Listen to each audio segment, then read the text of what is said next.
Dans les années passées, je me souviens qu'un ami m'avait rasé à cause d'une glace. Je ne savais pas que la glace coûtait 200 francs. Pour moi, c'était cher et je n'avais pas un peu.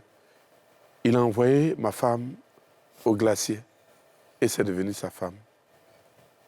Un homme est-il encore un homme quand il n'a pas de revenus, quand il ne travaille pas, quand il est NP, c'est-à-dire non-payeur? Est-il encore un homme, Yoma? Il demeure un homme parce qu'un homme, ce n'est pas seulement les moyens. Après, si on définit un homme seulement par les moyens, je pense qu'on passe à côté de l'essentiel, quoi. Mais bon, on va développer davantage. Tu sais, il y a un proverbe ivoirien qui dit quand tu n'as rien, on peut t'aimer. C'est la manière qu'on va t'aimer que toi-même tu n'as pas aimé. Il ne faut rien avoir et puis tu vas voir si tu es homme encore.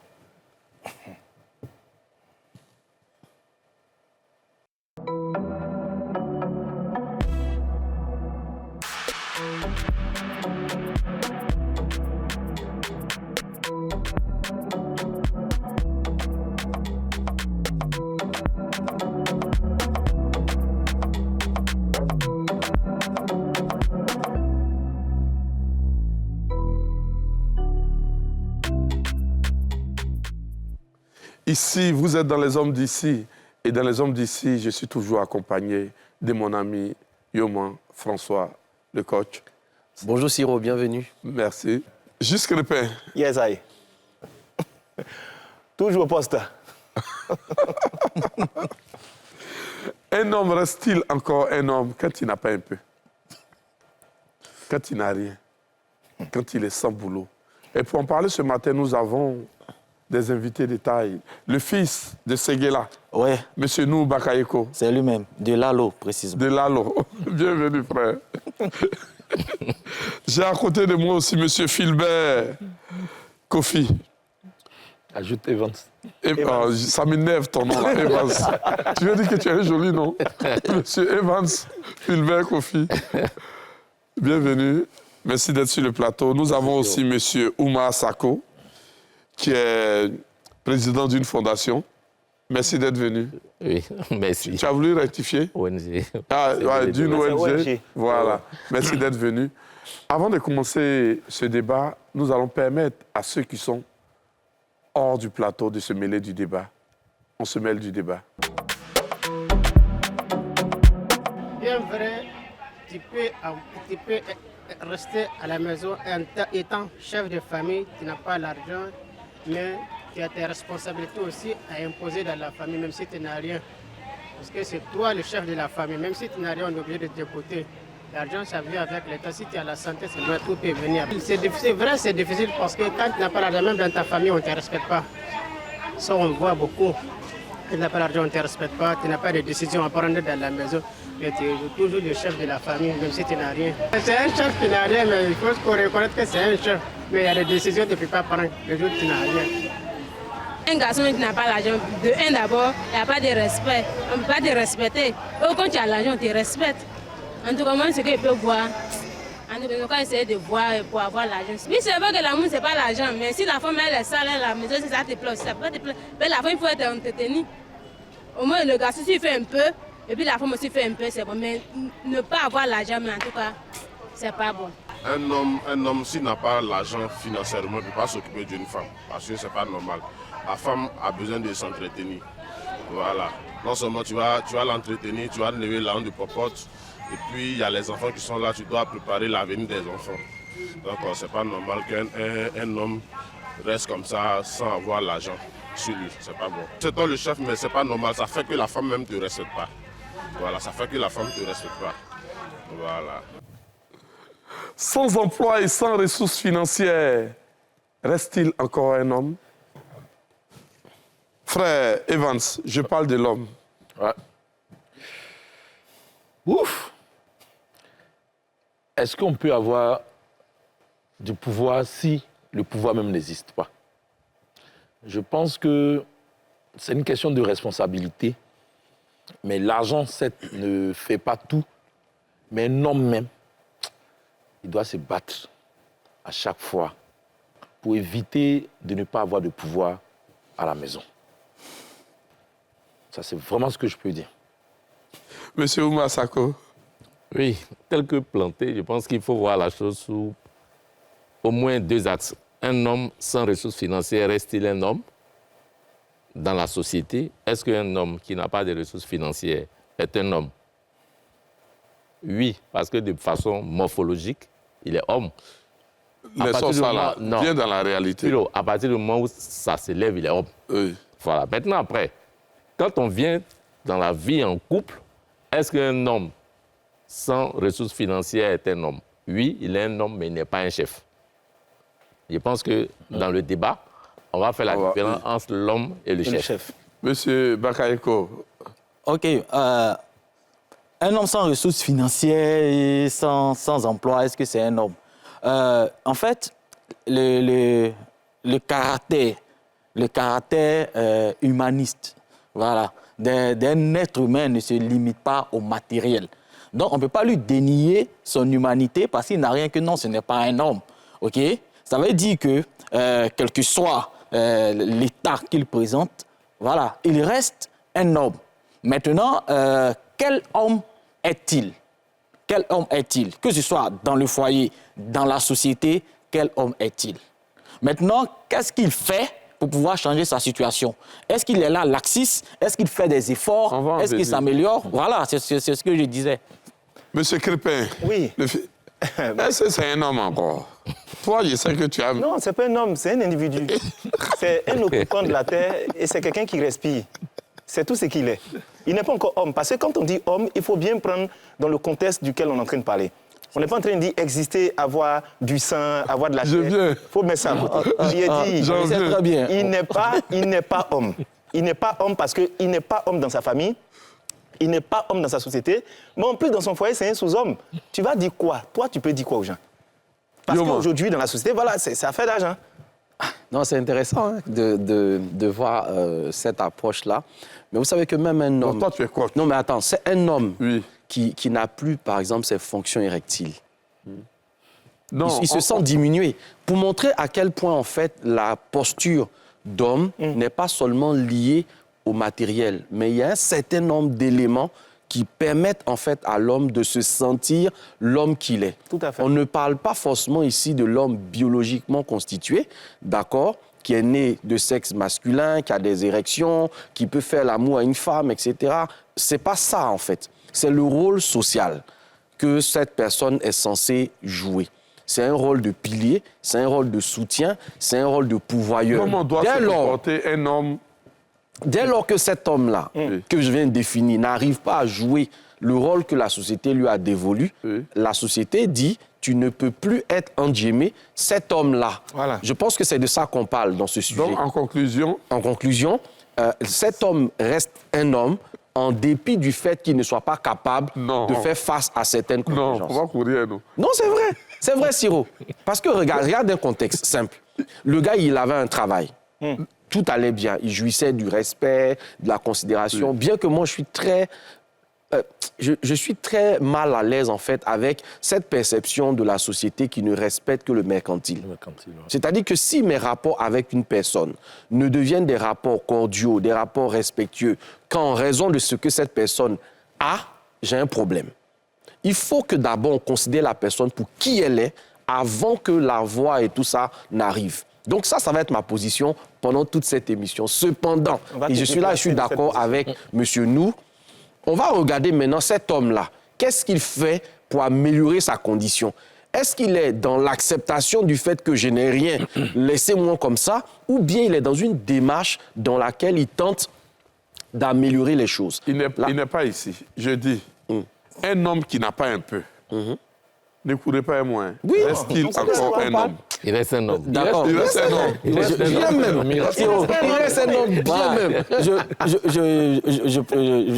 J'entre dans le truc. Hein. En fait, pour moi, comment on appelle ça? Dire de façon indécrottable comme ça, non, ce n'est pas un homme.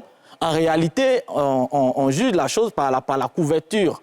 Parce que le fait que quelqu'un n'a pas d'emploi, qu'il n'arrive pas, je veux dire, n'a pas d'argent, qu'il n'arrive pas peut-être à avoir de l'emploi, il y a beaucoup de choses qu'il faut checker avant de donner un jugement. OK? moi, de ma position de psychologue, par exemple... Quelqu'un qui est dans une position, qui avait tout, qui a tout perdu, hein? C'est qui travaillait, qui n'a plus rien. Bon, une année est passée, il est dans son couple. Est-ce qu'il est encore un homme? Mais c'est ce que je suis en train de dire. Hein? Pour moi, il reste un homme. Mais maintenant, je vais expliquer le truc, c'est quoi?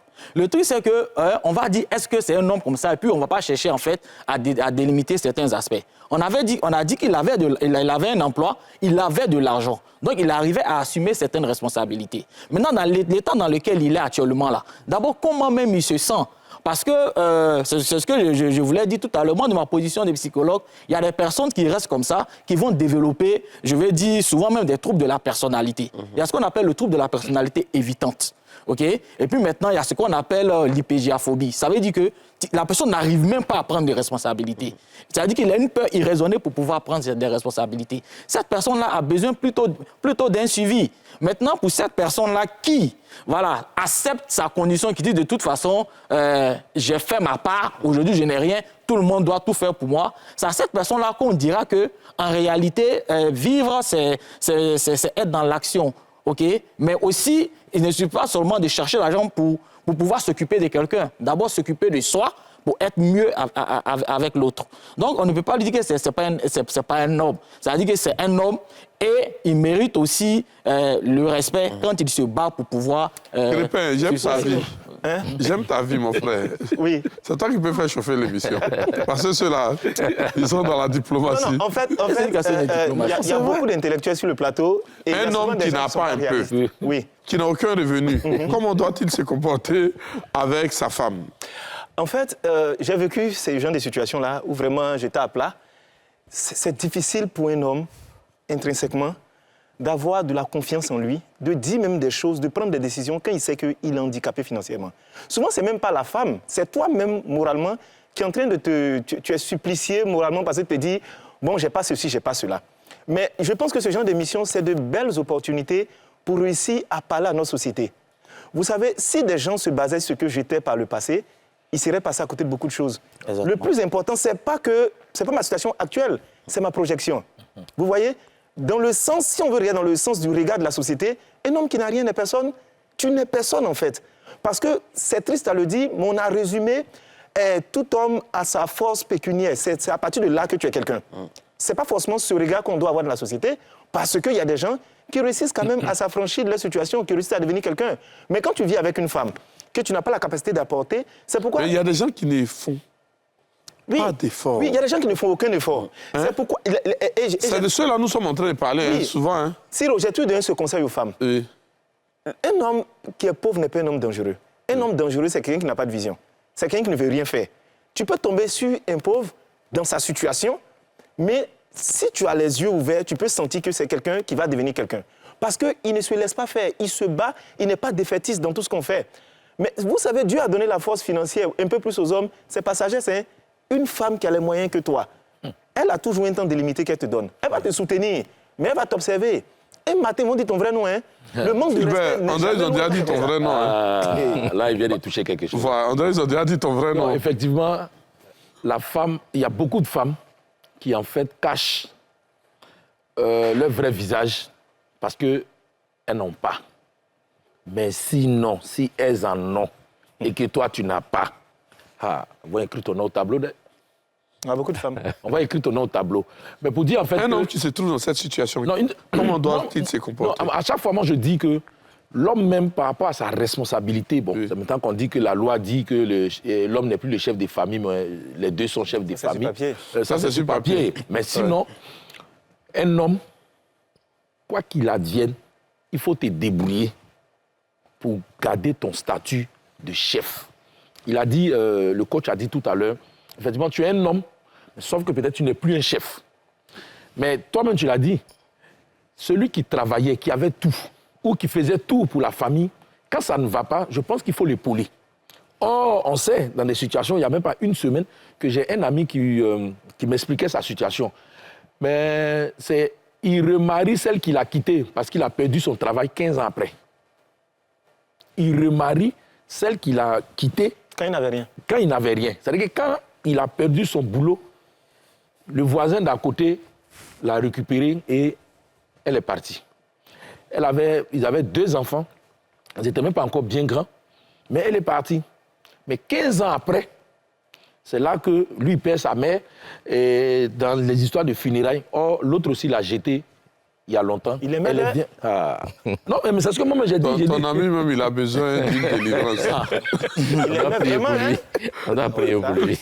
Non, moi je lui ai dit, non, vraiment, c'est que tu l'aimes. Il dit, non, dans l'état où je suis actuellement, là, bon, je vais faire quoi? Et je vois qu'on a 2 enfants qui ont grandi.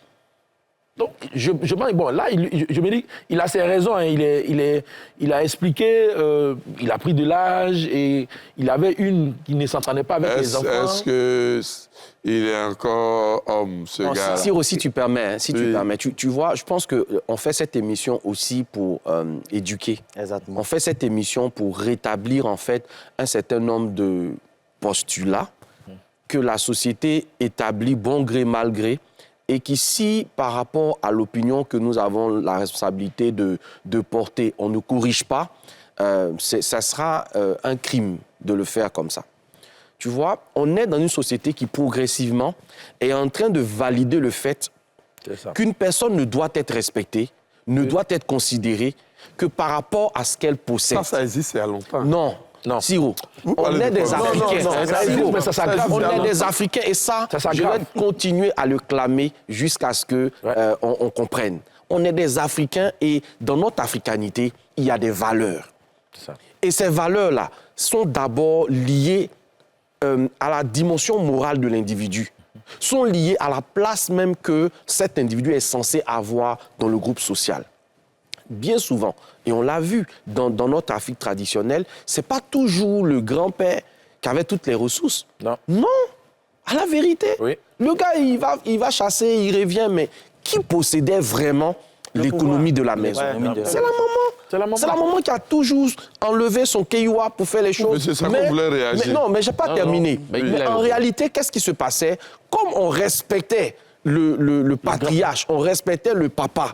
En tant que la personne qu'il est, on ne pouvait jamais, en fait, je vais dire, manquer de respect à cet homme-là parce qu'il n'a pas pu donner de l'argent ou parce qu'il n'a pas pu faire ceci. Ce qui veut dire que l'éducation aujourd'hui est en train de perdre des repères importants. Moi, je suis d'accord. Ça veut dire qu'il y a un point essentiel de l'éducation qui est en train d'être bâclé, en fait. C'est un peu comme si aujourd'hui, là, on éduque même nos filles à considérer... Regarde, quand juste, on parle souvent. Quand un homme vient voir les parents de sa copine, la première question qu'on lui pose... Qu'est-ce qu'il fait? C'est même pas de quelle famille tu viens. C'est même pas qui tu es. C'est qu'est-ce que tu fais dans la vie. Qu'est-ce que tu fais? Donc, du coup, on est en train de pousser les jeunes gens... Mais pourquoi cette question est posée? Non, mais on est en train de pousser les jeunes gens à chercher, en fait, comme a dit M. Bakayoko, la couverture. Et c'est ce qui fait qu'aujourd'hui, il n'a plus besoin d'être respectueux. Il a besoin d'avoir de l'argent. Il n'a plus besoin d'aimer ta fille. Il a besoin d'avoir de l'argent. Parce qu'il sait qu'avec l'argent, il va avoir le respect que vous voulez avoir à son égard. Vous voyez? Attendez, il y a monsieur Sako qui voulait intervenir. Je pense qu'à un moment, il faut accepter les réalités. Une société évolue. Il y a plusieurs mutations. Et comme il dit aujourd'hui, c'est vrai, on est tous portés vers l'argent. Et on est tous portés sur les raccourcis. Mais après, pour revenir même au cœur de notre débat, c'est vrai, un homme sans ressources financières, pour moi, dans le couple, vraiment, son pouvoir est réduit. Alors que le chef dans une famille, c'est celui-là qui doit apporter la sécurité financière, qui doit inspirer la confiance. À un moment, il faut le dire, si vous n'avez pas la possibilité de prendre en charge votre femme, vos enfants, honnêtement... Le voisin va s'en occuper. Oui, comme dans le cas de mon ami. Vous n'êtes plus un homme, vous n'êtes plus un chef de famille. Et par rapport à ce qu'il dit, la société est ce qu'elle est. Maintenant, vous pouvez continuer à prêcher, mais vraiment, je serais surpris qu'on puisse renverser la tendance là où nous sommes arrivés aujourd'hui. Non, Yoma, excusez-moi, Yoma, la société est ce qu'elle est. Oui. La télé aussi est ce qu'elle est. Et donc, nous sommes obligés d'aller à la télé. On sait. Belle transition, Ciro.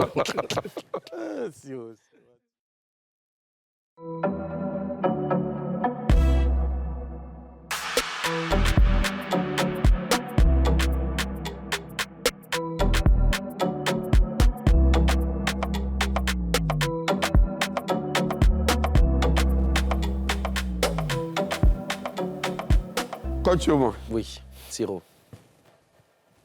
Quand la situation de la personne perdure, comment on doit se comporter? La situation de la personne perdue, il faut l'analyser. On ne peut pas d'emblée comme ça dire comme ça dure, donc non. Pourquoi ça dure? Quelle est la raison? Est-ce que ça dure parce que la personne est dans une zone de confort? Elle s'est habituée à être assistée ou elle s'est habituée en fait à voir maintenant son épouse prendre le relais? Donc elle estime qu'elle n'a plus d'efforts à fournir. À ce moment-là, il y a un problème. Est-ce que la situation de la personne dure parce que oui, il y a parfois la malchance? Il y a des personnes qui, malgré leurs efforts, malgré ce qu'elles essaient de faire, n'arrivent pas. Il y a des contextes comme ça. OK. Bon, dans ce genre de situation... Hein. Oui. Quand c'est peut-être quelqu'un qui essaye et que ça ne fonctionne pas, moi, je pense que c'est un ambitieux. Il a encore de l'ambition. Mais il faut toujours peut-être essayer de l'aider. Parce que parfois, je dis aux gens que la chance, c'est la rencontre entre la préparation et l'opportunité. Donc, est-ce qu'il se prépare bien? Est-ce qu'il est bien entouré? Parce que des fois, je peux dire, mon projet ne passe pas, etc. Mais est-ce qu'il est bien rédigé? Est-ce que ton projet, il est adapté à la réalité? Est-ce que tu ne devrais pas revoir un certain nombre de choses à l'intérieur? Donc, à ce moment-là, il faut le faire aider. Il faut peut-être qu'il approche des spécialistes qui vont l'aider à changer peut-être quelque chose dans ce qu'il est en train de faire pour que ça marche bien. Donc, dans tous les cas, ce que je suis en train de dire, c'est qu'aucun homme, et ça, je reste vraiment stoïque là-dessus, aucun homme ne devrait accepter, d'accord, de se faire assister. Ça, c'est... Quand je dis homme, c'est grand H. Hein. Aussi bien la femme que l'homme. L'assistanat, là, ça n'en oublie pas l'humain. Il faut à un moment donné que tu comprennes quelle est ta valeur ajoutée et que partout où tu sois, tu apportes un plus là où tu es. Est-ce que tu es dans un foyer? Quel est le plus que tu apportes? Est-ce que tu es dans la société? Quel est le plus que tu apportes? Tu es dans une communauté? Quel est le plus que tu apportes? Et ça, tu n'as pas besoin d'avoir un sexe masculin ou un sexe féminin. Maintenant, si tu es un homme et que tu es dans une relation de couple, je suppose que c'est parce que, d'une certaine façon, tu as un projet pour cette famille-là. Tu as un projet pour cette femme-là. Tu ne devrais pas pouvoir compter sur l'oncle, la tante, pire encore, compter sur cette femme-là seulement pour que ton projet aboutisse. Chacun d'entre vous va apporter ce qu'il peut. Mais principalement, les charges devraient pouvoir peser sur toi, qui est notamment ce chef de famille-là qui amène son projet dans lequel cette femme est censée participer. Donc, si ça ne va pas chez toi, on peut comprendre. Mais te conforter dans ta position et dire qu'on est dans un couple, si ça ne va pas chez moi, c'est à toi de prendre soin de moi ou c'est à toi de t'occuper de moi, ça, je trouve cette attitude-là complètement irresponsable. Monsieur Crépin. Oui. Il y a longtemps qu'il demande la parole. Non, mais c'est pas grave. Non, lui, au fait, comme lui, il analyse bien, il n'ira attendre. Oui, Siro, c'est quoi la question? Un homme qui fait beaucoup d'efforts et qui reste toujours dans la même situation, comment doit-il que doit faire sa femme? Alors, faire les efforts, c'est ce qu'on doit être capable de définir. Parce qu'il y a une différence entre persévérer et puis perdre son temps. Il y a des gens qui confondent ça. Souvent, ils persévèrent dans le mauvais sens. Ils persévèrent dans le mauvais projet. Et puis s'il plaît... dans les mauvaises idées. Oui. Et puis s'il plaît, je connais des hommes, par exemple, il a bac plus 5, mais il n'a pas d'opportunité là. Mais il est borné, il dit, lui, ça avec son bac plus 5, il doit travailler. Donc quand sa femme va lui dire, bon, il y a une opportunité ici où tu peux te débrouiller, tu peux avoir chose, il trouve ça dégradant, il trouve que... Et puis en fait, il est orgueilleux de ce qu'il a accompli comme parcours et ça peut être un objet de blocage. J'étais dans une situation financièrement, c'était chaud. Arrivé un moment, je voyais loin, mais j'étais obligé de regarder devant moi. Regarder devant moi, ça veut dire que j'étais obligé de faire des choses qui ne me plaisaient pas, mais qui étaient capables de faire rentrer de l'argent. Parce qu'il fallait faire rentrer de l'argent là. J'avais 2, 3, 4 jobs que je faisais, mais souvent, je me mettais à l'écart aussi, parce que c'est important de quitter le cocon familial, se mettre à l'écart et puis réfléchir, observer, aller dans des lieux, susciter des rencontres avec des personnes, discuter certains débats, utiliser à bon escient son temps. C'est à partir de ce moment que tu dois être capable de sortir de ta situation, mais il faut que toi-même, tu sois une source de pression pour toi. Parce que si c'est seulement ta femme ou bien la société qui se retrouve à être une pression pour toi, c'est pas bon. Toi-même, tu dois te dire, en tant qu'homme, c'est quoi le but de mon existence? Qu'est-ce que je peux faire pour améliorer ma situation? Mais en même temps, il faut avoir une femme aussi qui a beaucoup de sagesse. Parce que les hommes n'oublient jamais les coups qu'on leur donne quand ils sont au moment de faiblesse. On n'oublie pas, hein? On peut faire semblant de supporter parce que la situation ne permet pas de parler, mais on va te faire payer ça un matin. Quand ça va aller chez nous, on n'oublie pas toutes les frustrations des belles familles, des mots méchants qui t'ont dit. Ce que ta femme même t'a dit quand ça n'allait pas, tu n'as pas oublié, tu gardes ça au fond de toi. Et tu te bats. Le jour que ça va chez toi, ce sont ces mots qui te reviennent à l'esprit. Donc, il faut avoir une femme qui est assez sage pour comprendre qu'en fait, le monsieur avec lequel je suis est dans une mauvaise passe. C'est vrai que c'est moi qui décide de certaines dépenses, mais ce n'est pas parce que c'est moi qui ai l'argent que je vais porter la culotte. J'ai vu des femmes braver l'autorité de leur homme parce que c'est elle qui paye tout. Arrivé un moment, elle ne demande même plus ton avis. Elle fait, tu subis. Bon, dans ton fond intérieur, tu es frustré, ça te fait mal. Tu aurais aimé quand même que parce que ça ne va pas chez toi, il faut qu'elle me donne une place et puis il faut qu'elle comprenne que je me batte. Mais il y a des femmes qui lancent des ultimatums. Elle te dit, dans 3 mois, tu ne trouves pas quelque chose. Mon cher, Monsieur nous, comment garder sa masculinité face à sa partenaire? Oui. Je voulais quelque chose. Oui. Sinon, revenir sur ce que Crépin disait tout à l'heure. Est-ce que ce n'est pas parce qu'il y a une mauvaise communication entre monsieur et madame qu'à un moment donné, madame arrive à considérer que ça dure trop? Une mauvaise communication. Oui, Non, mais il y a le temps. C'est ce que... Il y a le temps, même si c'est une mauvaise communication, mais il y a le temps. Il y a le temps pour que ça dure. En fait, ce que je suis en train de dire, c'est que, vous voyez, les gens se mettent en couple comme ça. Oui, voilà. Ils sont souvent dans des relations en attendant. Oui, comment garder sa masculinité? Non, je viens y arriver. Okay. Donc, on va dire que non, souvent, on extrapole que non, l'amour aveugle. Non, mais c'est pas grave, l'amour fait l'aveugle, mais le mariage lui donne la vue. Donc, ça veut dire qu'on est dans le couple. Toi, en tant qu'homme, souvent, il y a 2 aspects. C'est-à-dire quoi? Cet homme qui doit garder sa masculinité-là. Moi, je dis toujours, il faut évaluer d'abord l'influence de son état sur lui-même. C'est-à-dire que de son état-là, quelle est la conséquence sur lui? C'est-à-dire cet homme-là, ce qu'on voit, c'est la conséquence. Hein? On ne voit pas, en fait, la souche qui est derrière. Il y a d'autres, par exemple, quand ils n'auront pas d'argent, ils seront affaiblis financièrement, ils n'ont pas d'emploi. Qu'est-ce qui va se passer? On dit la meilleure défense, c'est l'attaque. Donc, il va rentrer dans une forme de victimisation. Voilà, il va se comporter de telle sorte à pousser la personne à commettre ce qu'il pense. Bon, c'est ce qu'on appelle des biais de confirmation. Ma question, là, moi, je voulais Maintenant, comment garder sa masculinité voilà, quand on n'a rien, c'est ça? Oui. Donc, face à sa partenaire. Oui, face à sa partenaire. Oui. D'abord, il y a ce qu'on appelle la communication dans le couple. C'est-à-dire que... Bébé, je n'ai rien, prends-moi comme ça. Non, pas bébé, je n'ai rien, prends-moi comme ça. Hein? On a parlé, là, on en parlait même. C'est-à-dire que qu'est-ce que tu fais quand tu n'as rien? Oui. Qu'est-ce que tu fais quand tu ne fais rien? Oui. Qu'est-ce que tu fais quand il n'y a pas d'opportunité directe? Oui. Et c'est là maintenant que la responsabilité par rapport à ton éducation va jouer. C'est-à-dire quoi? Tu dois d'abord prendre des initiatives. OK? Tu dois d'abord te mettre dans des situations qui vont te rapporter de l'argent. Il a parlé de tu as ton bac plus 5. Tu veux forcément travailler avec le bac plus 5 alors que en te positionnant à ce niveau-là, forcément, il risque d'avoir des... En fait, ce que je voulais que tu fasses en 2 minutes, quelqu'un qui n'a pas un peu, comment il doit se comporter face à sa partenaire? Si tu le regardais, qu'est-ce que tu allais lui dire? C'est-à-dire que face à sa partenaire, la première chose qu'il y a à faire, d'abord, de communiquer. Il se réveille le matin, il lave les assiettes pour la blaguer. Non, en fait, laver les assiettes, tout ça c'est une question d'éducation. On doit éduquer nos petits garçons à la polyvalence. Voilà, comme ça, même quand elle est seule là, il peut le faire. Voilà, donc il ne doit pas grandir en ayant comme dans la vision, dans sa tête, que la femme doit être forcément une éternelle assistée. Donc du coup, il va se comporter avec elle comme s'il la possédait. Voilà, donc mieux éduquer les enfants à la polyvalence et considérer l'autre comme un être humain. Allons directement sur ma question. Donc maintenant, quand il est face à sa femme, la première chose d'abord à faire, c'est d'abord lui présenter la situation.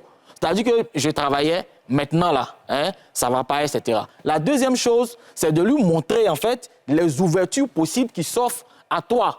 C'est-à-dire que les ouvertures possibles que tu as. Comment on appelle ça? Comment tu vas commencer peut-être à chercher du travail, comment tu vas commencer à te lancer, etc. Maintenant, la troisième chose, s'il y a des aspects, voilà, il y a des aspects qu'elle peut gérer le temps que tu puisses te reconstruire, voilà, ça passe. Et puis maintenant, la dernière chose, on ne va pas dire non face à sa femme toujours. Voilà, il ne faut pas rester face. Il faut passer à l'action.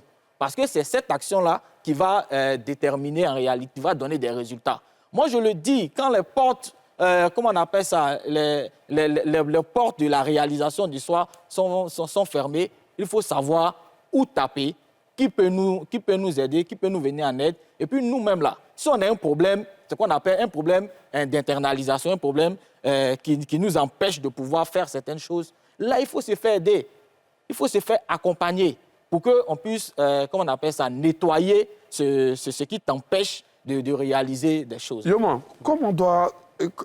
que doit faire une femme qui est face à un homme qui s'entête?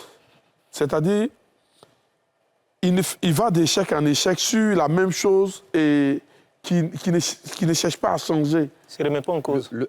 Qui ne se remet pas en cause, qui est toujours là sur la même idée. Elle doit le confronter. Oui. Elle doit le confronter, le mettre face à lui-même. Oui. Je pense que c'est un partenariat. Parce que c'est cette situation qui existe c'est un beaucoup. partenariat. Oui. Et dans ce partenariat-là, si tu n'écoutes pas l'autre et que tu es centré sur ta personne, en train de répéter les mêmes erreurs, le problème, c'est que ça ne devient plus tes erreurs à toi. Ça devient des erreurs que tu vas faire porter, en fait, à toute la famille, donc à tout le système que tu as mis en place. Donc non, ce n'est pas l'échec de votre homme n'est pas seulement son échec, c'est aussi le vôtre. De sorte que il faut que vous puissiez être capable à un moment donné de mettre de côté l'ego et de pouvoir parler avec lui et de lui dire, mon ami, ce que tu es en train de faire là... ça, c'est la femme. Non, je parle de la femme ici. Oui, oui, oui. C'est-à-dire que ne pas se dire... Parce que ce qui se passe, malheureusement, des fois, c'est quoi? C'est qu'on n'a pas une bonne qualité de communication où on a donné à la relation un genre dans lequel je peux tout faire, je suis capable de tout. On s'est présenté comme ça, d'une certaine façon. Et la partenaire avec qui on a été là nous a vus comme quelqu'un qui est capable de tout, qui est capable de tout faire. Donc quand vient le choc ou les moments difficiles, on n'arrive pas. Je raconte le témoignage de quelqu'un qui a perdu son travail, qui était dans cette posture. Chaque matin, il se sapait, il prenait son sac et il allait au plateau. Ça a duré 6 mois, alors qu'il avait perdu son travail. Mais après, tu vas au plateau, je suis d'accord, mais comment tu assures tes charges? Il est obligé de s'endetter auprès d'amis, de connaissances pour garder le niveau de vie qu'il avait. C'est 6 mois après, quand la police économique a commencé à débarquer à la maison, etc., les créanciers ont commencé à débarquer, que la dame s'est rendue compte qu'il y a 6 mois en arrière, en fait, leur train de vie était censé changer, mais est resté le même, mais cette fois-ci parce que le monsieur s'était endetté. Quelle est cette vie-là qu'on veut montrer? Quel est ce morofariement qu'on veut absolument défendre qui fait qu'on est dans une relation de couple et on meurt à petit feu au seul motif qu'on doit rester un homme fort, on doit rester un homme financièrement puissant, etc. Je pense que là, c'est une question de communication. Parce qu'à ce moment, qu'est-ce que la femme lui a dit? Mais si seulement tu m'avais expliqué ça, on serait juste retourné dans le studio que j'ai gardé. Au moment de notre mariage, il y a un studio dans lequel j'étais, je n'ai pas cédé le studio, je continue de le mettre en location, etc. On serait retourné là-bas. Tu vois bien ce que la femme dit ici. Si tu m'en avais parlé, voilà ce que j'aurais fait. Mais qu'est-ce que cet homme s'est dit dans la tête pour ne pas en parler à sa femme? Donc, des fois aussi, reconnaissons en tant qu'homme que c'est nous-mêmes qui nous mettons des pressions qui parfois sont inutiles. La femme n'a rien demandé. Les préjugés de la société, comment se mettre au-dessus de cela? Bon, après, c'est vrai, je ne sais pas comment on répartit les temps de parole, mais ça fait qu'il y a des points sur lesquels on veut intervenir. Sur ça, par exemple, moi, sur la question de la communication, après, on est dans une société, je pense que la base d'une relation, c'est la sincérité. C'est la manière dont vous présentez une dame, c'est de cette façon qu'elle vous prend. Si à la base, vous avez été sincère, je pense que, c'est vrai, je ne suis pas l'avocat des femmes, mais quand on est vraiment sincère avec une femme, après, on se fait comprendre. Aussi, il faut savoir faire le choix. C'est pourquoi on dit qu'il faut savoir trouver sa femme. Voilà. Donc, si à la base, ces éléments n'existent pas, naturellement, on va se retrouver dans ces situations-là. Je prends mon exemple personnel. Par éducation, moi, ce que ma mère m'a enseigné, elle avait sa meilleure amie avec qui elle partait faire le marché pendant près de 40 ans. Nous, on est nés, on les a vus ensemble. Son amie n'a jamais su le montant de la popote que mon père lui remettait. Elles sont amies pendant près de 40 ans. Elles vont au marché, elles viennent ensemble. Mais ça veut dire qu'elle sait couvrir son mari. Exactement. Qui lui donné beaucoup, qui lui donné peu, elle sait comment faire pour que les choses marchent. Mais ça veut dire que le père a été quelqu'un de sincère.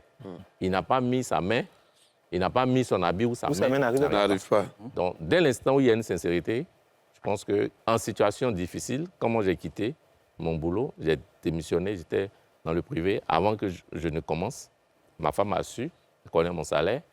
Nous nous sommes entraidés. jusqu'à ce que je reprenne mes activités. Donc après, je pense qu'il faut être sincère. Quand vous êtes sincère, que vous communiquez, je ne dis pas qu'il n'y a pas d'exception. Hein. Mais quand un homme est vraiment sincère avec sa femme, il est honnête, les choses se passent. Ce qui fatigue les hommes, c'est les préjugés. Maintenant, comment se mettre au-dessus?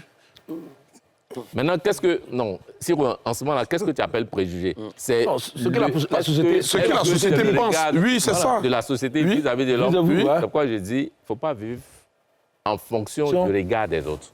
Mais Et nous, en général, cette société-là même apprécie les personnes qui sont elles-mêmes. mais nous, si nous sommes ici, c'est pour parler de ceux-là. Non, non, après, Sinon, on n'allait pas avoir... Non, bon, non, Siro, moi, je vais intervenir là-dessus, hein, qui dit que de nature, je suis la personne qui, en fait, impose même à la société ce que je suis et ce que je veux être. Parce qu'on rentre dans beaucoup de problèmes quand on veut être l'expression, il a utilisé tout à l'heure de, comment ça s'appelle, de la chanteuse. Le morofarimatisme. Le morofarimatisme. Mais en fait, pourquoi est-ce qu'on veut être ce qu'on n'est pas? Exactement. Pourquoi est-ce qu'on veut donner une autre image alors qu'on... Moi, ça fait 3 mois que ma voiture est au garage, mais je monte dans le bac, voilà. Et avec ma compagne, ça dit, quand même ça ne va pas, je lui dis que ça ne va pas. Bien Donc, sûr. ce n'est pas la société qui va me transformer parce que moi-même, je ne peux pas transformer la société. Au contraire, il faut vivre réellement ce que tu as et ce que tu es. J'ai dit, Oui. c'est de ces personnes-là nous voulons parler. OK? Ce genre de personnes-là, Oui. que doit-il faire pour se mettre au-dessus? Non, en fait, il a parlé de sincérité. Ce genre de personnes, en fait, en réalité, ont une crise d'identité. C'est comme ça on dit, non, monsieur le psychologue. Crise de la personnalité. Voilà, crise de la personnalité, merci. Ils ont une crise de la personnalité. Il a raconté l'histoire de quelqu'un qui a perdu son travail et c'est 6 mois après que sa femme sait. Sinon, a su. Oui. Mais ça veut dire qu'il y a problème. Ta propre femme qui ne sait pas que tu as perdu ton travail et que c'est la police qui fait... Non, ce que tu es, c'est ce que tu es. Et la sincérité, comme Sako l'a dit tout à l'heure, doit être le socle même de c'est-à-dire de la communication entre monsieur et madame. Quand tu as perdu ton travail, on doit pouvoir savoir que tu as perdu ton travail. Quand tu dois faire... Moi, je me rappelle une de mes anciennes relations où on trouvait que j'ai bac plus 5 et que je suis manager d'artiste. Mais j'essaie de... J'ai dit, mais en la réalité, elle faisait tout. Mais je n'acceptais pas qu'elle fasse tout. Quand je m'en vais dans la nuit, toi tu es dedans, tu sais, quand on finit de tourner, que le matin, très tôt, peut-être va me réveiller, bon, mais c'est pour 50 000, c'est pour 100 000. J'ai dit, mais est-ce que tu sais que toute chose, c'est en son temps? C'est comment j'ai fait pour voir ça même. Voilà, ça dit que c'était ça. Ils ont fait les commandiers, mais c'est rien pour me choquer. Moi, je prenais le côté positif, hein, qui dit que, quand il me dit que tu as bac plus 5, tu ne peux pas être manager d'un tel artiste. Pour moi, je prenais le côté positif de la chose, qui dit que c'est pour me pousser, mais le soir, je suis dehors. Parce que, à la fin, je venais dire, la facture d'eau, là, c'est combien? Tu vois, comme il y avait le climatiseur, tout ça, la facture de courant était à près de 100 combien de mille, mais l'eau, là, au moins, je pouvais payer. Mais ça faisait qu'il y avait le respect. Mais c'est elle-même qui, un jour, a dit que le monsieur, là, il va réussir. Donc, quelque part, c'est parce que j'ai pris de la responsabilité. Or, il y a des hommes, quand ça ne va pas, où ils ont une petite situation, ils voient la situation de la femme, là, ils ne font plus rien. Ils deviennent manipulateurs. Ils deviennent manipulateurs dès qu'on leur dit quelque chose de « Ah oui, comme j'ai perdu mon travail, ça cause ça. Ah bon, est-ce avant, là, tu pouvais me dire ça? Ou bien. Non. Pour moi, il faut de la responsabilité. Et donc, face à la société même, il faut que toi-même, tu sois responsable. Quand tu es responsable, tu ne mens pas à la société. Quand tu es responsable, tu ne mens pas à la société. Oui. Les gens qui se mentent à eux-mêmes, qui ne veulent pas être responsables, est-ce que ces personnes-là sont obligées de s'asseoir là pour nous regarder sans que nous allons à la pub? Allons-y à la pub. Vous parlez comme les enfants.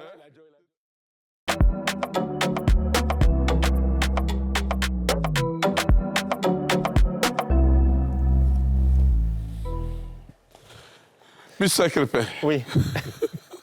Je t'ai branché, je t'ai débranché un coup. Alors, tu demandais ceux qui se mentent à eux-mêmes. Oui. En fait, c'est des gens qui sont victimes de la société et du regard des autres. Il faut avoir un amour propre et puis une résilience à toute épreuve pour réussir à vivre dans une situation où ça ne va pas sans se laisser phagocyté par le regard de la société des autres. Quand tu es sûr de ce que tu représentes et tu es sûr des efforts que tu fais et tu es convaincu qu'un jour ça va marcher pour toi, tu n'as pas le temps d'écouter les gens. Sérieusement. Quand on parlait, par exemple, tout à l'heure avec le psychologue de qu'est-ce qu'il faut faire, souvent, les hommes veulent gérer les problèmes seuls. C'est ça le problème.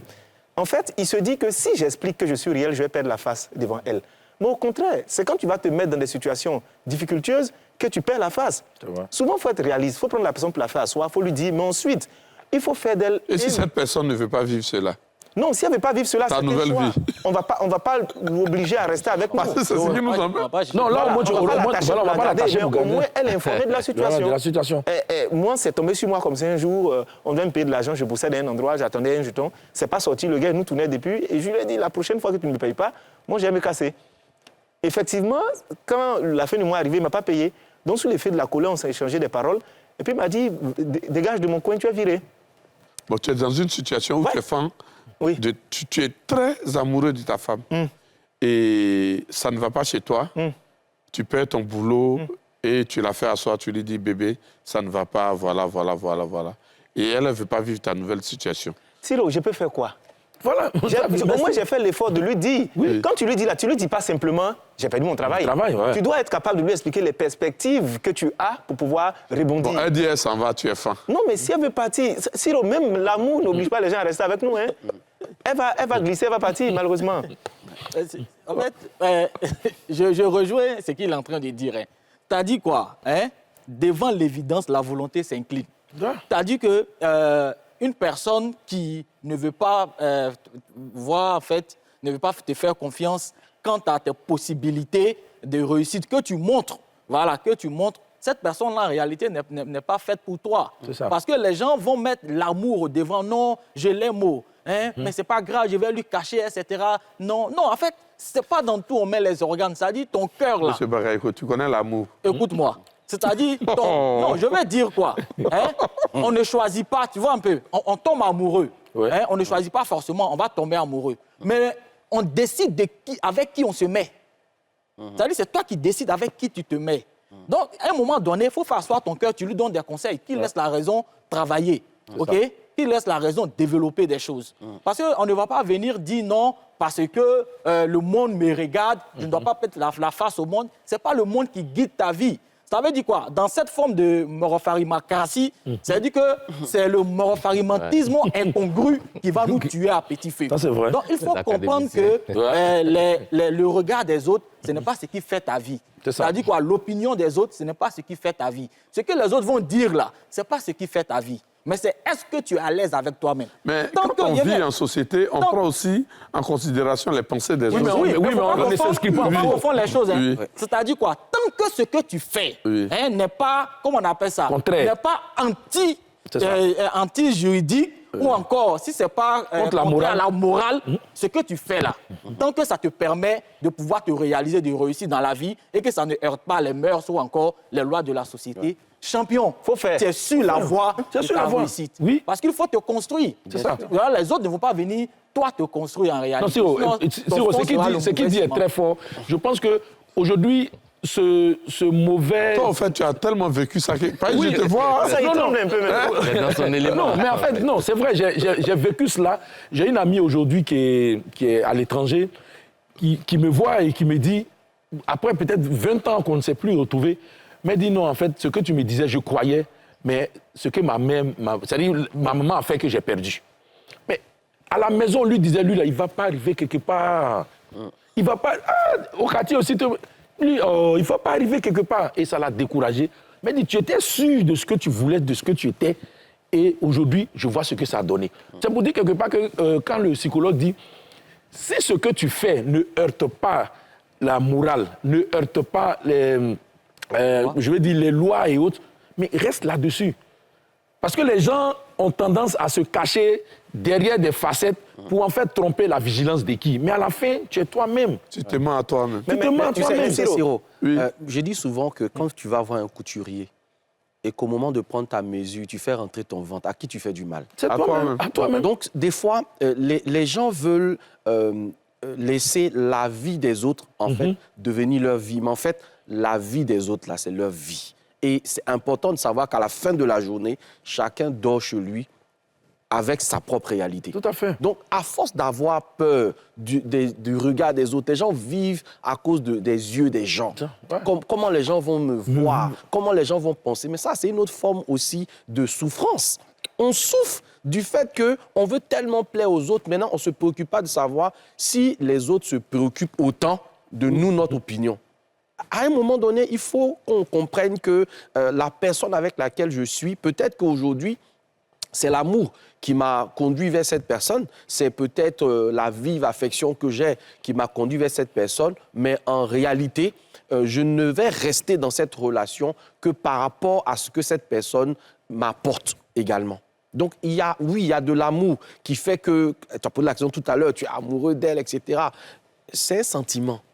Mais comme je dis, là, un sentiment, là, c'est sentir et puis mentir. Ouais. Maintenant, ce qui va te dire la vérité, là, c'est l'attitude de la personne. Comment cette personne se comporte avec toi. Comment cette personne te fait monter aussi en responsabilité. Je pense qu'on a une émission qu'on a déjà développée sur le sujet. Comment rassurer un homme. Parce qu'il n'y a pas que la femme qui a besoin d'être rassurée. L'homme aussi a besoin de se sentir rassuré auprès de cette femme-là. Parce que comment je sais que j'ai choisi la bonne femme? Pas qu'on est dans les bons moments, hein, frère. Pas qu'on est dans les bons moments. Parce que dans les bons moments, on ne peut même pas se rendre compte qu'on a fait le bon choix. Mais dans les moments difficiles, quand je n'ai plus de ressources, quand je n'ai plus la possibilité de faire face à certaines situations, comment tu me regardes? Est-ce que tu as toujours cette même considération? Parce que l'état d'un individu là est toujours transitoire. Peu importe celui qui est riche aujourd'hui, il peut devenir pauvre demain. Celui qui est pauvre aujourd'hui, il peut devenir riche demain. Donc l'état des personnes change à tout moment. Mais ce qui ne change pas, c'est la personnalité. C'est qui tu es. C'est ce que tu as à l'intérieur de toi là, qui ne devrait pas changer. Ça, c'est vraiment quoi. Monsieur Sako, Monsieur Sako, comment redevenir un homme? Quand on n'a rien, non? Ou bien quand on commence à avoir un peu. Quand on commence à avoir un peu. Non. Quelqu'un... Comment on fait pour avoir un peu? Comment on fait pour avoir le respect de sa partenaire? Oui. Comment on redevient un homme? Mais Ciro, moi, sur la question, ma posture n'a pas changé. Pour moi, on reste un homme. Alors, comment on fait? Non, on reste pas un homme. Il faut laisser ça. Dans quel sens?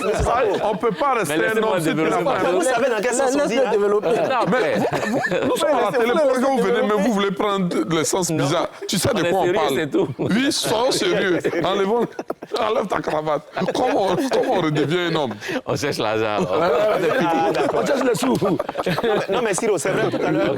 On cherche l'argent. On parlait de la communication. J'entendais beaucoup dire, oui, il faut être sincère, il faut être franc. Souvent, ce qui a créé le problème, c'est l'entourage de la femme avec laquelle tu es. Ça peut être une femme qui est très bien, et puis avoir un groupe d'amis dangereux. Il y a des femmes qui sont bien, qui ont été bien. Et pendant la période de latence où tu es en train de te chercher, elles ont écouté la famille, elles ont écouté les amis. Tu sais, quand tu as une bonne relation avec ta mère, qui te prend, qui te fait asseoir, dans une réunion de famille, on te met au fauteuil blanc, et puis tout le monde dit que... Tu es en train de gâcher ta vie avec quelqu'un qui n'a rien. Même quand tu es quelqu'un qui est bien, ce discours-là, à force de l'écouter, l'amour que tu as pour tes parents, pour tes frères, pour tes sœurs, qui te parlent à chaque fois, tu vas à l'église, on te dit la même chose. Ou bien tu vas à la mosquée, on te dit... À force d'écouter, ça arrive un moment, ça va agir sur toi. Il y a des femmes, par exemple, qui ont raté des hommes de qualité à cause de leur cercle d'amis. Parce qu'elles vont se réunir pour causer entre elles, ça devient une compétition de mensonges. Chacune veut se montrer celle qui a le meilleur des maris, qui fait tout le temps. Souvent, c'est truffé de mensonges. Pas flotteuse. Remarque bien, il y a des femmes qui quittent dans les réunions entre amis, qui viennent, elles changent d'humeur à la maison. Parce que ce qu'elle a entendu, ce qu'elle a vu là, et qu'elle vient te trouver dans une telle situation, qui vient corroborer, souvent elles sont frustrées. Elle assise au milieu de ses amis, tout le monde dit, ah, mais mon homme, il a fait ceci, il a fait cela. Elle ne parle pas aussi. Mais en fait, sur le chemin, elle est en train de ruminer ça. Elle arrive à la maison, elle te trouve devant la télé, tu es assis. Dans sa tête, elle se dit, mais voilà, voilà ce qu'on me disait là-bas. Et du coup, elle devient très amère verbalement. Elle te fait souhaiter, non, la situation qu'elle a, ça commence à être des ultimatums. Et si toi qui es l'homme, tu n'as pas le calme, la sagesse et la maturité de comprendre la situation dans laquelle tu es, soit tu deviens son ennemi. C'est pourquoi il faut transformer la femme en complice, même quand ça ne va pas. Et la complicité va du fait qu'il y a des femmes qui ont trouvé du travail pour les maris. C'est-à-dire, tellement le gars a expliqué la situation, elle a chargé l'affaire. Elle dit, attends, laisse, on va trouver quelque chose. Elle dépose son CV ici, elle appelle l'autre. Ah, vraiment, mon gars, là, c'est chaud sur lui, aidez-moi. Même c'est mon frère, aidez-le. Les autres, après, ils changent, hein. Ils deviennent bizarres. Non, pas forcément, non, pas forcément. Tous ne deviennent pas comme ça. Il y a d'autres qui sont quand même reconnaissants. Ça, c'est la généralité. Là, c'est vraiment la généralité. Mais je veux dire, il y a des cas qu'on a vus où des femmes ont été vraiment excellentissimes dans le parcours que l'homme a traversé. Elles l'ont soutenu, elles ont donné des conseils, elles ont poussé, le monsieur a donné quelqu'un et qui remarque bien. Il y a ces gens de couple-là, le monsieur fait tout, mais quand il parle de sa femme, tu sens que le rôle qu'elle a joué est d'une telle qualité que même pour la tromper, il ne peut pas le faire. D'ailleurs, aucun homme ne trompe. Monsieur Evans, comment tu es redevenu un homme? Par le travail, je dirais, par le grouillage. Moi, j'avais pris conscience qu'on est homme face à cette société. Quand bien même je ne partage pas la façon de voir de la société actuelle, qui dit qu'il faut avoir de l'argent, c'est-à-dire on juge un individu par ce qu'il a. Moi, honnêtement, je ne partage pas. Mais pour assumer et pour assurer aussi la vie, je me dis qu'il faut travailler et j'ai toujours travaillé.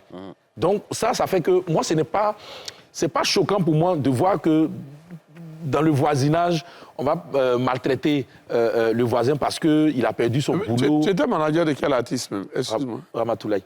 Ah bon, hein? Alors, lui, ça marchait. C'est au moment où ça ne marchait pas, là. Ça marchait pas encore, là. Ah, où c'était chaud, là. Ah non, là, ta femme ne pouvait pas rester. Oui. Dis-moi. Comment? Filmeur. Je voulais terminer pour dire, en fait, que moi, honnêtement, je ne partage pas cette façon de voir la société. Regardez quelque chose.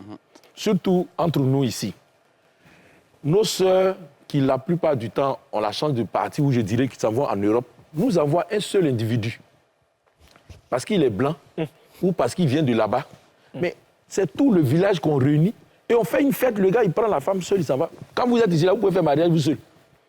On ne peut pas faire mariage seul. Forcément, tes parents et autres vont venir. Mais regardez ceux qui viennent. Jamais un parent ne les accompagne pour venir faire mariage. Mais ils marient tout le village, tout on est content. Témoin, là, on prend son oncle pour venir faire témoin. On trouve le témoin, tout. Mais c'est parce que quelque part, on a mis dans la tête que c'est l'argent. C'est l'argent. Non, moi, je ne pense pas que ça soit l'argent. Les gens n'ont pas mis dans leur tête que c'est l'argent. Les gens ont mis dans leur tête que c'est le travail. Parce que les gens respectent les gens par rapport à ce qu'ils font.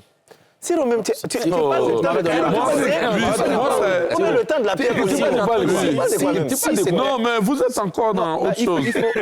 Il faut se rendre compte que notre société... Il faut se rendre compte que notre société actuelle a confondu deux choses. Le travail et l'argent. C'est ça. L'argent devait être une conséquence. Et le travail, la cause qui fait qu'on a cet argent-là. Le problème, c'est qu'on a tellement...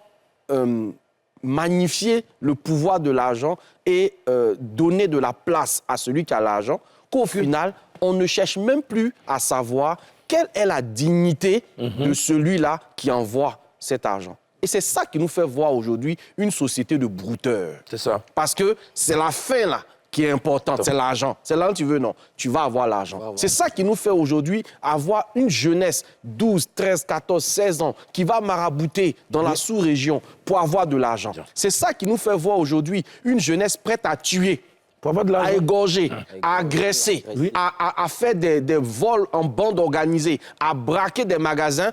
Parce que la finalité, il faut que je vienne rouler la grosse voiture, il faut que je sois capable d'arriver chez les parents de ma copine qui aujourd'hui, c'est une honte, et je le dis devant cet écran, c'est une honte pour une famille que de compter sur une adolescente de 16 à 17 ans pour se nourrir. C'est des parents qui ont raté vraiment leur rôle de parents et je pense qu'on devrait pouvoir les poursuivre en justice pour cela parce que c'est des proxénètes en réalité. Tu es fâché, hein? Non, mais c'est pas normal, Siro. On est une société, on est en vacances, hein, et tu vas voir, ça se passe comme ça. Elle va dire, mais toi, à ton âge là, tu dors encore alors que regarde ce que tes copines sont en train de faire. Comme si... se prostituer pour avoir de l'argent, c'était du travail. Comme si, en fait, à 16 ans, c'est à elle de pouvoir, en fait, aux besoins de la famille. Mais qu'est-ce que vous voulez? Lorsque le jeune homme qui ne fait rien qui n'a pas un travail connu et identifié, revient après 3 jours de disparition avec des centaines et des centaines de millions de francs CFA à la maison et va faire déménager toute une famille, va acheter des bâtiments, etc. Et on dit, mon fils a l'argent. Mais il fait quoi? Ça. Et c'est ça là que je pense qu'en tant que leader d'opinion, on a la responsabilité de rétablir. Ton argent ne fait pas de toi un homme. Non. Ton argent ne fait pas de toi une personne respectable. Ce qui fait de toi une personne respectable, c'est le process par lequel tu as eu cet argent-là. Et c'est ce qui fait qu'aujourd'hui, malheureusement, et moi je le dis et je le répète, une société dans laquelle il y a eu de la rébellion, une société dans laquelle, à un moment donné, les gens n'ont pas été capables de suivre le processus qui conduit à la finalité et qui ont emprunté les raccourcis. Mais c'est à ça qu'on va assister. La jeunesse regarde ça, c'est le modèle maintenant. Ouais. Aujourd'hui, tu te présentes comme quelqu'un qui travaille, qui fait un travail considérable comme Monsieur Nou, un travail considérable comme nos invités. On ne te respecte pas. Non. La question, c'est qu'est-ce que tu as? Qu'est-ce que tu fais? De toutes les façons, tu es professeur, même on t'insulte. Tu es ceci, même on ne te considère pas. Donc, ça veut dire que ce n'est pas le travail que les gens cherchent, hein, Siro. Parce que quand tu vas venir présenter ton jeune professeur qui a commencé là, on ne le respecte pas par rapport à ton jeune brouteur qui laisse comme pourboire des millions de francs CFA à la famille avant de partir. C'est de ça là que Siro, on doit parler. C'est de ça là qu'on doit parler. Siro, excuse-toi. De quoi? Excuse-toi. Oui, tu as dit tout à l'heure, là, excuse-toi. Faut t'excuser de quoi même? Tu racontes pas ce que je m'excuse de quoi? Tu t'excuses parce que tu as dit des parce que bêtises. ce qu'il est en train de dire est très pertinent. Et moi, je le rejoins dessus. Parce que, normalement, là, regardez aujourd'hui, qu'est-ce qu'on va dire, qu'est-ce qu'on va montrer comme modèle à la jeunesse. La réussite, c'est l'argent. Point barre. Oui. C'est-à-dire que les valeurs de réussite, c'est-à-dire que la responsabilité même intrinsèque d'un individu par rapport à son procès de réussite, on ne fait pas déjà attention à ça. On ne s'en tient qu'à la finalité. Est-ce qu'il a l'argent? Comment il a fait pour avoir l'argent là? On s'en fout. Donc moi, je dis que normalement, il y a des canaux dans lesquels les autorités, en fait, doivent rentrer pour pouvoir identifier sincèrement l'origine voilà, de la richesse de certains gens. Parce que le petit, c'est là, il se reconstruit. On se rejoint tout à l'heure, j'avais parlé de la culture. Je peux avoir ton dernier mot? Mon dernier mot. Je pense qu'on se rejoint. C'est vrai que le sujet, il est assez vaste, mais je pense que dans le miroir de la société, aujourd'hui, on est homme que quand on a l'argent. Ça, c'est le miroir de la société. Même si on ne le partage pas, c'est une réalité. Ce à quoi on peut encourager les jeunes, la jeunesse, c'est d'avoir de l'argent, mais de manière honnête. Voilà. Oui, j'emboîte le pas pour dire qu'il faut gagner de l'argent honnêtement. Et l'argent, en fait, est la fin du processus. Ce n'est pas le début du processus. L'argent, en réalité, c'est votre valeur. C'est rien même. Ouais, c'est rien. Non, très honnêtement, l'argent, c'est... Non, on le dit en souriant, mais l'argent, c'est rien. L'argent, c'est la finalité. C'est-à-dire que c'est ta valeur. Crépin vaut quoi? C'est ce qu'on va lui donner. Voilà. Siro, il est artiste d'abord, c'est parce que tu es artiste, donc on va te donner en échange par exemple, d'une prestation l'argent. Mais qu'après, toi-même, tu vas utiliser cet argent pour donner à ta femme, pour aller faire des courses ou pour tes enfants. Donc, on ne ramasse pas l'argent comme si là... Moi, je me rappelle qu'on était plus jeunes, mais même quand tu as ramassé l'argent par terre et que tu viens à la maison... On te demande où tu as pris. On te demande où tu as pris. Mais pourquoi est-ce qu'aujourd'hui, on ne demande pas? Au contraire, on dit même... Mais, toi, tu dors, tes camarades sont... Tu ne vois pas tes camarades. Et on voit nos enfants, nos filles, nos jeunes filles, mais ils ont des téléphones de près de combien qui dépassent souvent 2 fois, 3 fois le salaire de leurs parents. Et personne ne se prend. Personne. Face au loyer, même. Les familles... les parents cabris morts. En fait, souvent, c'est tellement chaud qu'on n'a pas le temps de demander où l'argent vient. Moi, je veux plutôt m'adresser à nos familles. Vous savez, c'est vrai qu'on a parlé de la femme, on a parlé de la belle famille et autres, mais dans nos familles, il faut qu'on apprenne à respecter les gens, à leur donner la place qu'il faut. Combien de personnes ont commencé leur frustration déjà dans leur famille? La famille où on partage le même sang, où l'amour est censé être inconditionnel. Mais tu es le petit frère, quand tu as l'argent, tu deviens le grand frère. Il y a beaucoup de personnes âgées qui... Il y a un proverbe que j'ai lu une fois qui m'a fait rire. On dit, un grand frère pauvre, c'est un petit frère qui a grandi trop vite. Ça veut dire que si ton petit frère a les moyens que toi, c'est lui qui devient ton grand frère. Donc, logiquement, quand dans la famille, on sent qu'on respecte les gens pour ce qu'ils sont, ça devient plus facile pour toi d'affronter la société ou d'affronter une belle famille. Mais quand toi-même chez toi à la maison, on ne te considère pas parce que tu n'as pas l'argent. Parce que tu te bats, tu travailles, et puis il y a toujours des raccourcis qu'on dit oui, ce vaut rien, il ne veut rien faire de sa vie, les autres ont tant, lui n'a pas ça. Quand tu as ça déjà à la maison, tu vas dire quoi à la société? Donc, où est ma caméra même? Chère famille, la confiance en soi, c'est bâti d'abord à la maison. C'est vous qui devez faire comprendre à vos petits frères, à vos enfants, aux membres de la famille que c'est vrai, ça ne va pas, mais on doit se serrer les coudes pour que tu deviennes quelqu'un. Tant que la personne a de la volonté, a de l'ambition, il faut soutenir la personne. Mais si vous êtes capable de prendre une décision de funérailles, parce que le gars, il n'a absolument rien, c'est dents vous prenez pour ouvrir les bouteilles, tandis que le petit frère, lui, on lui déplie le tapis rouge. Cette frustration-là, il faut qu'on apprenne à respecter l'homme parce que c'est un être humain, déjà, avant de penser à ce qu'il a. Moi, je vais parler aussi. Ah, moi, il parle pas. Ah, tu voulais dire quelque chose? Bon, dis. D'accord. Moi, peut-être que je vais casser un peu les codes. C'est vrai qu'on parle, mais il y a certaines personnes qui doivent nous entendre. Oui. Donc moi, je dis plutôt à tous ces hommes-là qui se battent, j'aimerais leur dire, champion, Grokeya, c'est Gawaya. Toufali, c'est force science. Faut bara, faut grigra. Faut pas prendre pour quelqu'un. Un jour, pour toi, va sortir. Hey. Il a chanté. Là, il a parlé. Il a chanté, il a chanté. Frère, de là où tu es assis, si ça ne va pas chez toi, sache que ça ira. Fais juste un peu d'effort. Ne passe pas par la facilité. Il faut qu'on sache. On est surtout les pas de tes revenus. Où tu es passé. Où est quittée ta richesse. Sois fier de ce que tu fais. Où tu es actuellement et puis tu m'écoutes là. Yoma a parlé, Coach a parlé. Je ne sais que te dire. Si ce n'est pas te dire à la prochaine émission, viens t'asseoir encore pour nous regarder. Ici, c'est comme ça.